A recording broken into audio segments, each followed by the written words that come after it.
অনেক জল্পনা কল্পনার পর অবশেষে আওয়ামী লীগের সকল কার্যক্রম নিষিদ্ধ ঘোষণা করা হলো। অবশ্য এর অনেক যৌক্তিক দাবিও রয়েছে। এই দাবির পিছনে রয়েছে দলটির দীর্ঘকালীন মানবাধিকার লঙ্ঘন, নির্বাচনী কারচুপি, গণতান্ত্রিক মূল্যবোধের অবক্ষয়, কর্তৃত্ববাদী শাসন। যদিও একটি সুষ্ঠু নির্বাচনের মাধ্যমে ক্ষমতা লাভের নিয়ম থাকলেও আওয়ামী লীগের রাজনৈতিক দলের কার্যক্রম ছিল ভিন্নরূপ। আওয়ামী লীগের কর্তৃত্ববাদী শাসন বাংলাদেশের জনগণের জন্য ছিল একটি কালো অধ্যায়।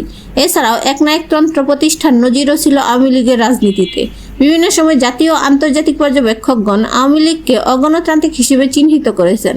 2014 সাল, 2018 সাল এবং 2024 সালের জাতীয় সংসদ নির্বাচনে ভোট কারচুপি, ভোটারদের ভয়ভীতি, রাতের ভোট এবং বিরোধী প্রার্থীদের ভয়ভীতি দেখানো সহ অনেক ধরনের অসামাজিক কার্যকলাপ সংগঠিত করে আসছে আওয়ামী লীগ।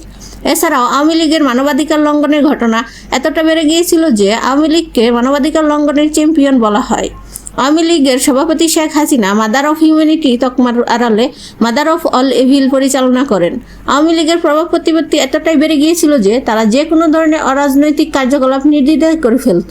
এই সকল কার্যকলাপের ভিতরে সবচেয়ে আলোচিত এবং নিকৃষ্টতম কাজ হচ্ছে জুলাইয়ের গণ অভ্যুত্থান। অরাজনৈতিক কার্যকলাপ, ক্ষমতার অপব্যবহার ও নির্বিচারে মানুষ হত্যা, গুম, ধর্ষণ ইত্যাদি। এই সময় নিরাপত্তা বাহিনীর গুলিতে প্রায় 2000 মানুষ নিহত হয়। জাতিসংঘ এ হত্যা অপরাধ বলে গণ্য করা হয়েছে। আওয়ামী লীগকে এই সকল সন্ত্রাসী কার্যকলাপের জন্য সমালোচনার সম্মুখীন হতে হয়েছে এবং এই সকল কারণগুলোই দলটিকে নিষিদ্ধ করার জন্য যথেষ্ট। এছাড়াও ছাত্রলীগের অসামাজিক কার্যকলাপ আওয়ামী লীগের ধ্বংসের আরেকটি কারণ।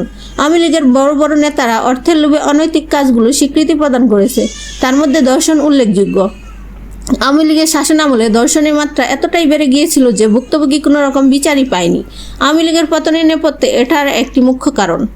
এছাড়া শাপলা চত্বরে হেফাজতে ইসলাম নামে ধর্মীয় সংগঠনের উপর বর্বরচিত হামলা ও হত্যাযজ্ঞের প্রমাণ রয়েছে আওয়ামী লীগের বিরুদ্ধে। এই সকল কারণ ছাড়াও আওয়ামী লীগের বিরুদ্ধে সবচেয়ে বড় অভিযোগ হলো ভারতের সাথে একাধিক দেশ বিরোধী চুক্তি স্বাক্ষর করা।